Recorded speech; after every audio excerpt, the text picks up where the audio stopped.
En el episodio 186 de Hilando Fino Daily te voy a comentar las respuestas que han hecho varios expertos sobre una serie de preguntas que le hacen sobre potencia en la revista Sport Training, tal y como te prometí la semana anterior. Venga, vamos al lío.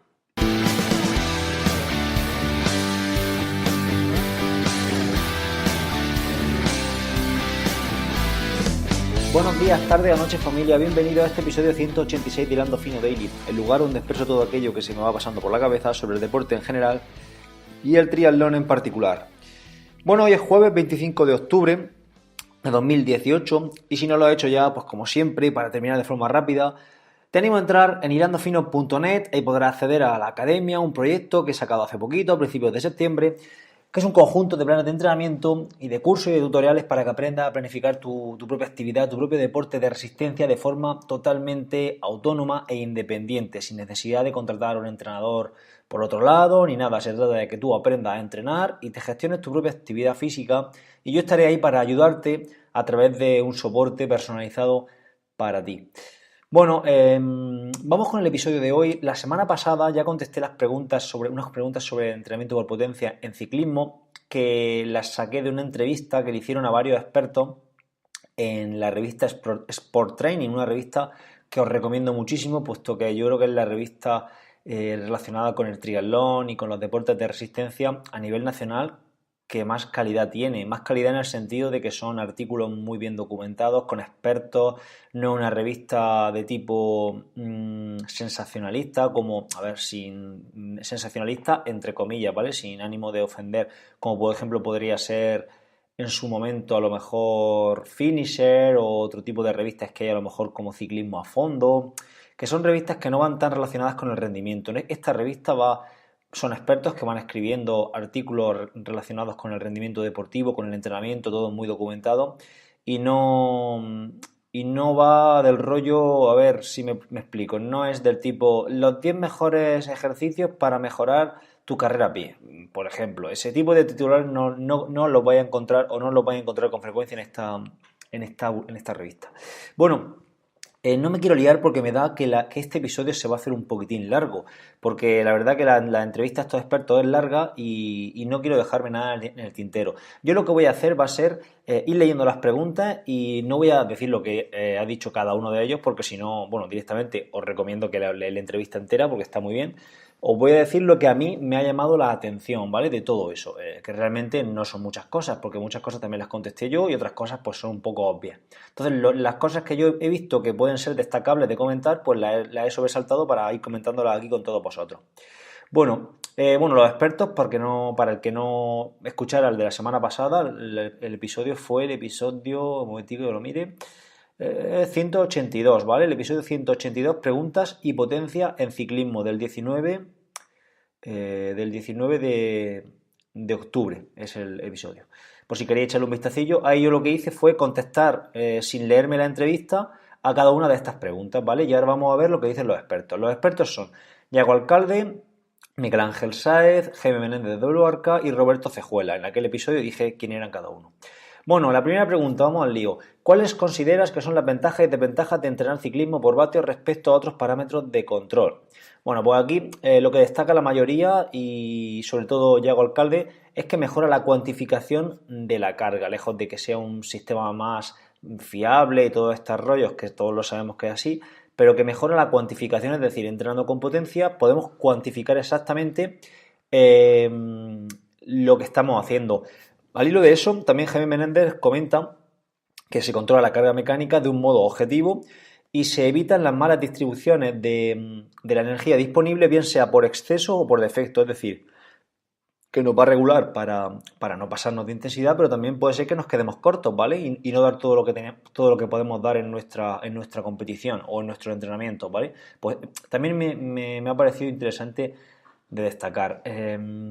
Por otro lado, en cuanto a desventajas, Miguel Ángel Sáez comenta el elevado precio. Bueno, el elevado precio yo creo que no, bueno, tampoco quiero opinar, realmente, bueno, comenta el elevado precio, es que tampoco tengo por qué estar opinando, no quiero opinar de lo que diga cada uno de ellos, ¿vale? Iba a decir que por no dejar ya a la gente con la duda, de que creo que el elevado precio no debe de ser una excusa cuando nos gastamos mucho dinero en ruedas, en cambios electrónicos y en historias que son totalmente secundarias, sobre todo el cambio electrónico, y podemos gastarla en un potenciómetro que lo veo más interesante. Pero bueno, como digo, no quiero opinar, solo quiero transmitiros lo que he leído, ¿vale? Luego, Roberto Cejuela, como desventaja, o bueno, más que como desventaja, como apunta, dice que cada medidor tiene su propia calibración y no son comparables objetivamente los datos de diferentes marcas, es decir, que tenemos que fiarnos del nuestro y no estar comparándonos unos con otros. Bueno, la siguiente pregunta. A través del entrenamiento por vatios, ¿qué puntos fuertes y qué puntos débiles se pueden identificar tanto en ciclistas como en triatletas? ¿Vale? Bueno, pues Yago Alcalde comenta que nos permite conocer si un ciclista destaca en esfuerzos cortos, medios o más largos. Bueno, pues es un poquito lo que hablamos, que con sacar el perfil de... no, esta no es la pregunta, no es del perfil de potencia, perdón. Es qué puntos fuertes y qué puntos débiles se puede identificar. Pues con estos dispositivos podemos saber en qué especialidad podría destacar un triatleta o un ciclista en cuestión, ¿vale?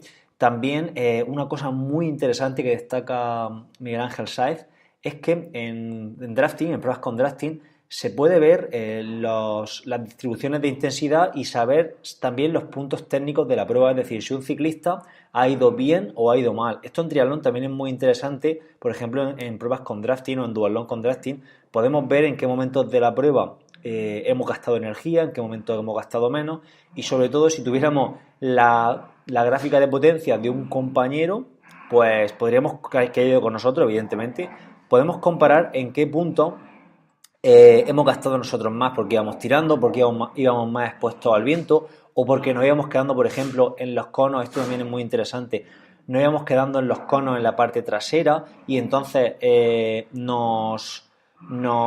nos elevaba demasiado la potencia porque teníamos que luchar demasiado para volver a entrar al grupo. Pues ese tipo de aspectos son muy interesantes. A ver, voy a parar un momento porque tengo aquí una distracción importante. A ver, perdonad, porque es que grabar con dos perros en casa tiene sus desventajas.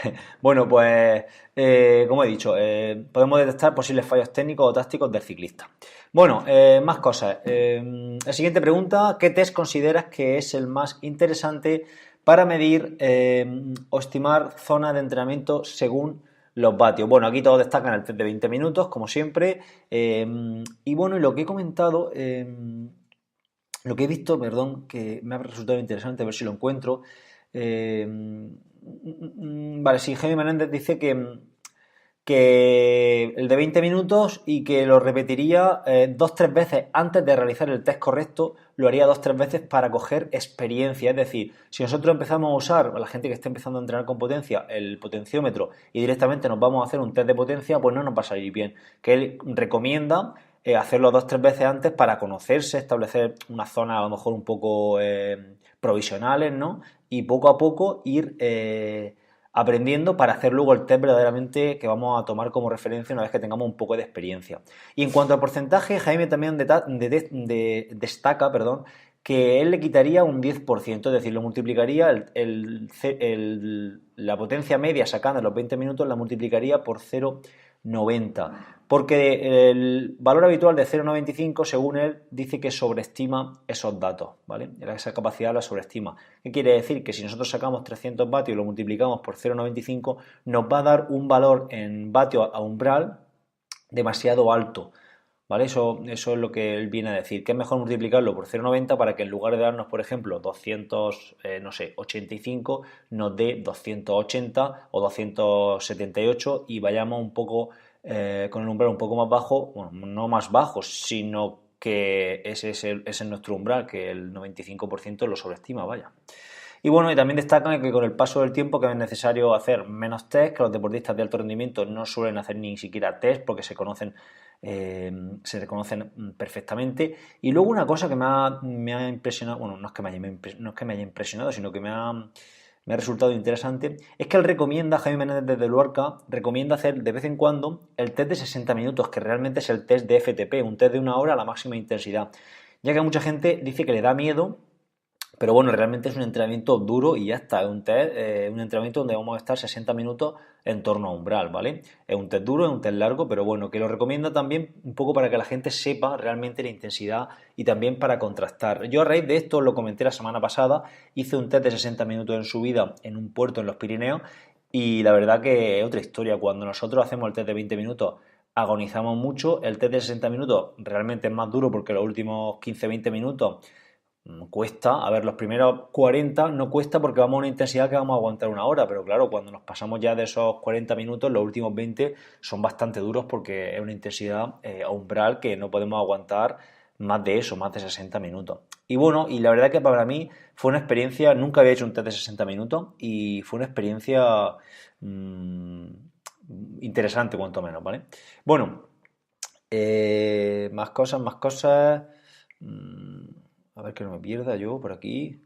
Vale, ¿cada cuánto tiempo es conveniente repetir este test de 20 minutos, este test de FTP? Bueno, pues la mayoría dicen que cada 8 semanas, 2 meses y medio. Jaime Menéndez recarga que en ciclistas o triatletas novatos de poco nivel que lo haría unas 2-3 veces al año, no más, y que en expertos posiblemente no lo harían ni siquiera ni una sola vez, porque ellos mismos saben cómo controlarse. Luego, en cuanto a la siguiente pregunta, a estos expertos le pregunta a la revista que le hable sobre importancia del peso ciclista en la relación vatios-peso. A ver, esta pregunta se refiere a la división, al cociente entre los vatios que mueve un deportista a una determinada intensidad y el peso que tiene, ¿vale? Entonces esto va a ser importantísimo, sobre todo cuesta arriba. Y bueno, Miguel Ángel Sáez comenta que es primordial, especialmente en disciplinas en las que interviene el factor de nivel, subida y aceleraciones, cambio de ritmo, ¿vale? Un ciclista más ligero en relación con otro, más ligero y con la misma potencia, ¿vale? Pues se mueve mejor cuesta arriba y acelera antes.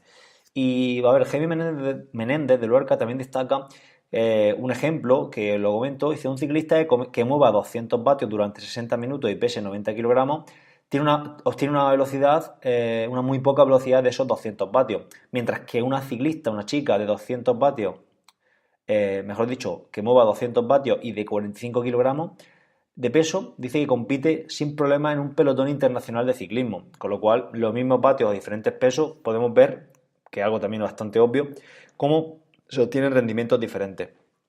Y luego Roberto Cejuela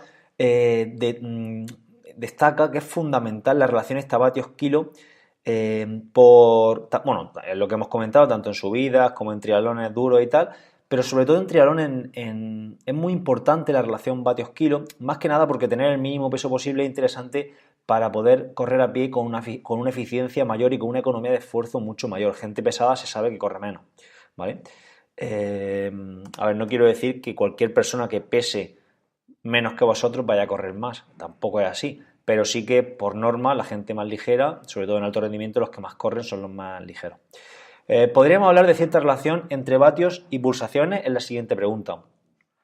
Y bueno, de esta pregunta solo he destacado una respuesta de Yago Alcalde que dicen, bueno, básicamente todos comentan lo que comenté yo la semana pasada, si queréis saberlo, miréis el episodio, pero Yago Alcalde apunta a que a ellos les gusta, a su grupo de entrenamiento, les gusta hacer test rutinarios a intensidades medias y relativamente bajas y comparar, ¿no?, los vatios que se mueven, por ejemplo, a 140 pulsaciones y los vatios que se mueven dentro de un tiempo a 140 pulsaciones.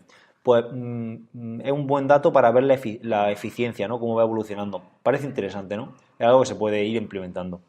Luego, en cuanto a la curva de potencia crítica y cómo se utiliza en la planificación del entrenamiento, pues Jaime Menéndez destaca que la potencia crítica, esto ya lo hablamos también, mide la evolución de los vatios que movemos por unidad de tiempo a lo largo de una temporada, ¿no? Entonces también es interesante ir conociendo esto, según dice él,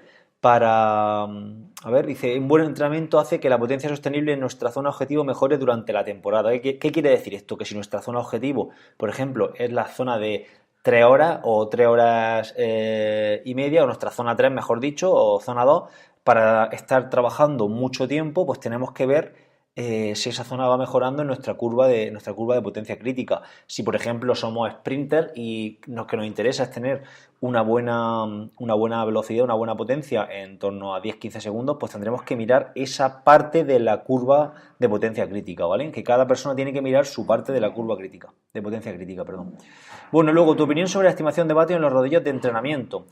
Bueno, pues aquí Miguel Ángel Sáez destaca que si la estimación es estable, es decir, si el desfase entre la medición real y la estimación del rodillo siempre es de la misma magnitud, pues que se puede admitir como una herramienta fiable.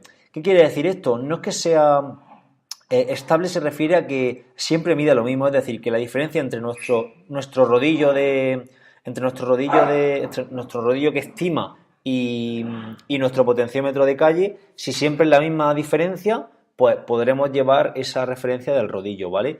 En cambio, si cada vez mide diferente, pues no, eso es de cajón.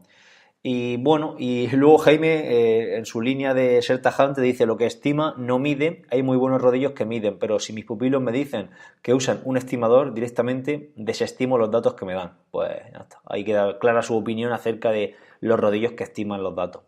Yo tengo el Elite Turno, y yo ese rodillo estima los datos, pero no le hago caso porque directamente ni lo he vinculado al Garmin, porque yo tengo el potenciómetro de pedales que me sirve también me sirve para la bici, con lo cual no tengo el buje trasero de la rueda que se quitaría en el rodillo este, ¿vale? Bueno, vamos terminando, llevamos 16 minutillos. ¿Qué opinas sobre la regulación y control del esfuerzo en competición mediante el medidor de potencia? Pues bueno, Jaime Menéndez destaca que ¿cuántas veces he dicho destaca en este episodio? Posiblemente lo haya dicho ya 20 veces.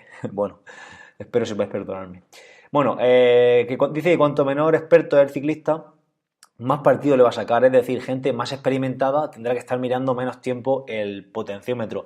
Esto tiene lógica, ¿no? Y luego también nos comenta que que hay que progresar en el análisis subjetivo. ¿Qué quiere decir esto? Pues que tenemos que aprender a vivir sin el potenciómetro, tendremos que aprender a vivir sin el Garmin, tendremos que aprender a vivir sin esa referencia objetiva para poder no depender siempre de él, porque si en un momento dado se nos queda sin pilas, se nos estropea cualquier cosa, pues poder sobrevivir y poder terminar nuestra prueba, nuestro entrenamiento con garantías, ¿no? Roberto Cejuela hace un inciso en esta pregunta que me ha resultado de interés traerlo aquí. Dice que a nivel profesional no permitiría el uso de potenciómetros si queremos que el deporte sea más abierto a sorpresas en el resultado. Pero dice que ni en ciclismo de carretera, que ese debate está abierto, ¿no?, en el ciclismo profesional en ruta, pero es que él comenta que tampoco en triatlón de larga distancia, en Ironman a nivel profesional. Imaginaros el pasado Ironman de Hawái, la lucha en la bici sin potenciómetros, ¿vale? Pues cuanto menos podría ser algo curioso, ¿no? Que cada triatleta se regulara su nivel de esfuerzo como antiguamente, a pelo, por así decirlo. Y el grupo de edad sí que lo ve adecuado, pues también por el control del rendimiento y sobre todo de la salud, porque bueno, ahí nos juntamos con gente de lo más variopinta y claro, esto hay que controlarlo. Bueno, ya la última pregunta es sobre qué medidores recomiendan y qué diferencia existe entre unos y otros. Hablé ya de esto en el capítulo 182, con lo cual no voy a decir nada porque más o menos van en la línea esa. Y solo voy a destacar lo que comenta Jaime Menéndez, que dice que recomienda apostar por marcas que me llevan más tiempo en el mercado, aunque sean un poco más caras. Pues bueno, yo ahí creo que PowerTap y SRM y Garmin se llevarían la palma. Garmin en cuanto a potenciómetros no lleva mucho tiempo, pero sí que en cuanto a dispositivos de GPS. Y Power2Max también lleva varios años ya en el mercado y puede ser una marca interesante. En definitiva, pues no sé, no recomiendo esa. Yo tengo el Fabero Axioma, lleva poco tiempo en el mercado, relativamente poco tiempo, me va bien también, pero si tengo que recomendar algo, yo creo que recomendaría antes la otra, aunque fueran un poquitín más caras. Esto es todo lo que quería comentaros por hoy. Espero que os haya resultado interesante. Si os gustan estos episodios así, comentármelo, que yo siempre tengo en cuenta vuestra opinión. Y nada, y espero que os haya servido y que os haya gustado. Gracias por estar ahí escuchándome. Muchas gracias por vuestras suscripciones a la academia. Nos escuchamos mañana viernes con una pequeña miscelánea seguramente de lo que ha pasado esta semana. Hasta entonces, adiós.